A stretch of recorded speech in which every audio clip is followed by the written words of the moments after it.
It was never meant for human eyes.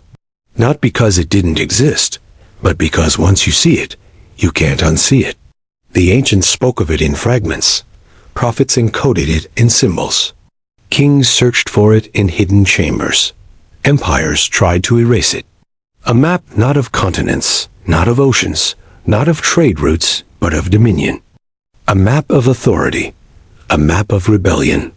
A map of unseen rulers over nations. And Scripture suggests it was drawn before Adam ever breathed. The story begins at Babel. Humanity gathered in Shinar with one language and one ambition, not spiritual ascent, but structural defiance. The tower was more than architecture. It was consolidation of power. When God scattered the nations, something else happened. In Deuteronomy 32:8, the Most High divided the nations and fixed their boundaries according to the number of the sons of God. This was allocation, delegation, territorial administration. Psalm 82 shows God standing in the divine council, judging among the gods. The nations were assigned, but the assigned rulers rebelled.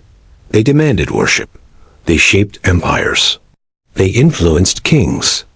Humanity bowed not just to wood and stone, but to real spiritual authorities. The map shifted from stewardship to occupation. Then Daniel fasted for 21 days. When the angel arrived, he revealed resistance. The Prince of Persia had delayed him until Michael intervened. This was not metaphor. It was territorial conflict. Earthly empires mirrored invisible thrones: Babylon, Persia, Greece, Rome. Behind each empire stood influence. Behind each throne stood hierarchy. Every civilization carried a pantheon: Egypt, Canaan, Greece, Rome. Scripture does not affirm their supremacy. It exposes their corruption. Paul writes in 1 Corinthians 10:20 that sacrifices to idols are offered to demons. These were not imaginary constructs, but territorial powers. The world was spiritually partitioned. But Israel was different. God retained one nation for himself, a beachhead in occupied territory. Abraham's calling was strategic, not sentimental. Israel became a reclamation zone. Every battle was layered physical confrontation, mirroring spiritual contest. Jericho was more than walls. Bull worship was more than ritual. Child sacrifice was allegiance to rival authority. The promised land was contested ground, heaven's embassy within hostile dominion.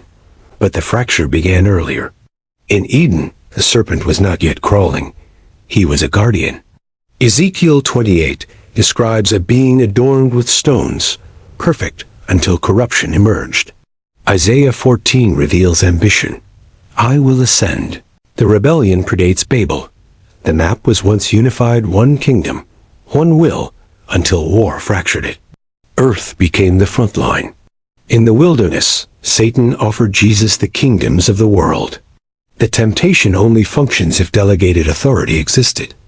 Jesus did not dispute possession. He rejected worship. The cross was not tragedy.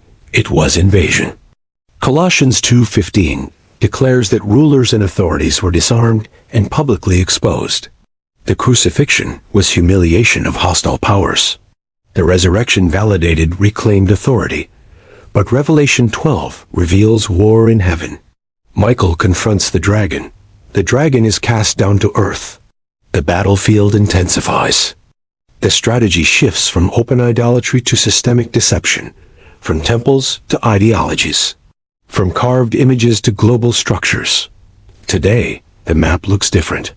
Influence operates through power blocks, economic systems, technological dominance, cultural narratives.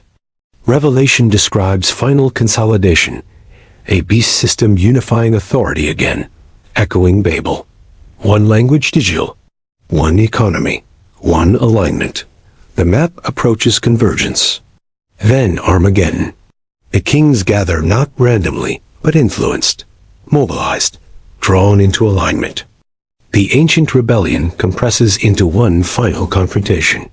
And then the rightful king returns, not as lamb, but as sovereign ruler. Every throne is evaluated. Every authority judged. Psalm 82 ends with a declaration, Rise up, O God, judge the earth. For all the nations belong to you. The map is restored, not delegated, not fractured, not corrupted, unified under rightful dominion. The forbidden map was never about geography.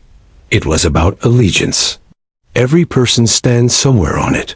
The decisive question is not location but authority. Under whose rule do you stand? Because the consolidation is accelerating. The rebellion is narrowing.